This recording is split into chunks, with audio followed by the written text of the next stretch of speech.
You're listening to today's inspirational message on the Proverbs with Kurt Bjorklund. How do you know if you drink too much? If you have someone in your life who tells you that you drink too much, you probably drink too much. You may deny it, you may mock it, you may simply ignore it. But there are signs that drinking is becoming a problem, not only when someone points it out to you, but when you begin to crave it, when you find yourself having to navigate negative moments that the alcohol has caused. Proverbs 20 begins with this phrase that wine is a mocker, strong drink is a brawler, and whoever is led astray by it is not wise. And the Hebrew word for led astray is the word shagah, and it means to wander away unintentionally.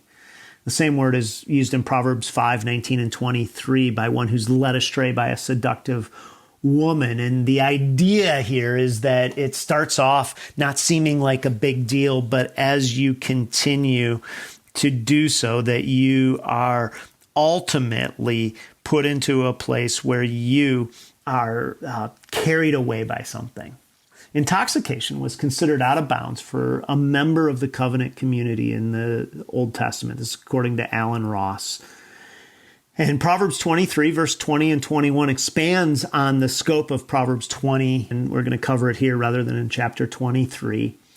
And what that says is that drunkenness is really akin to any overindulgence, including what is stated, strong drink and gluttonous eating, and what's implied, any indulgence, entertainment, recreation, vacation, slumber. Overindulgence in pleasure will lead to poverty. But what is specifically in view here is the way that strong drink can have a detrimental impact on one's life. The first line of Proverbs 21 tells us, and the second line gives us the evaluation. Here's what Proverbs 23 says, verse 20 and 21. Be not among the drunkards or among the gluttonous eaters of meat, for the drunkard and the glutton will come to poverty, and slumber will clothe them with rags. So what are the effects of drinking too much? Well, the mocker is one who's boisterous with his or her attitude, and the brawler is one who's aggressive with a belligerent attitude. Here's what one commentator, Derek Kidner, says. He says, the opposite of humble alertness and diligence of the discipline of wisdom is the mood of dogmatism and aggressiveness induced by strong drink. In Proverbs 23, verses 29 through 35, it basically says that when we drink too much alcohol, we can have distorted perceptions, verse 33a. We can discard our inhibitions, verse 33b. We can have disoriented experiences, verse 34. And again, we can disregard consequences, verse 35a.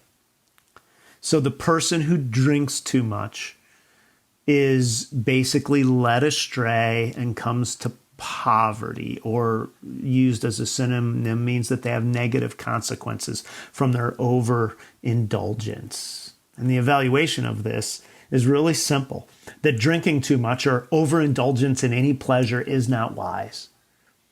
You will not be your best self if you allow alcohol to have too prominent a place in your life. You'll make costly mistakes. You'll waste time and energy that could have been spent on more productive things. You'll find yourself having lapses in judgment. And so today, if you're going to take the wisdom of Proverbs, the wisdom may be as simple as saying, I'm going to control the use of alcohol in my life. I'm going to limit it. I'm going to limit any kind of indulgence that ultimately takes me away from what is productive and wise. And if you think about it, here's again back in Proverbs 23, where it's talking about alcohol again and mixed wine. It says, in the end, it bites like a serpent. It stings like an adder. Your eyes will see strange things and your heart will utter perverse things. You will be like the one who lies down in the midst of the sea, like one who lies on the top of a mast. They struck me, you will say, but I was not hurt. They beat me and I did not feel it. When shall I awake? I must have another drink.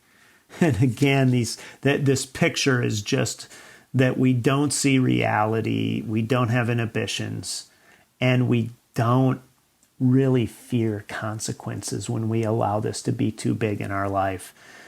I certainly don't believe that drinking is sinful, but I do believe that drunkenness is. And at the same time, I believe that there is a lot of drinking that can be done that just fits into the unwise category. And so I just want to encourage you to take an honest inventory of where you are when it comes to alcohol and indulgence. Thanks for joining us here today. There's a lot of great content to explore on Orchard Hill Plus and on the Orchard Hill main feed from the weekend. Have a great day.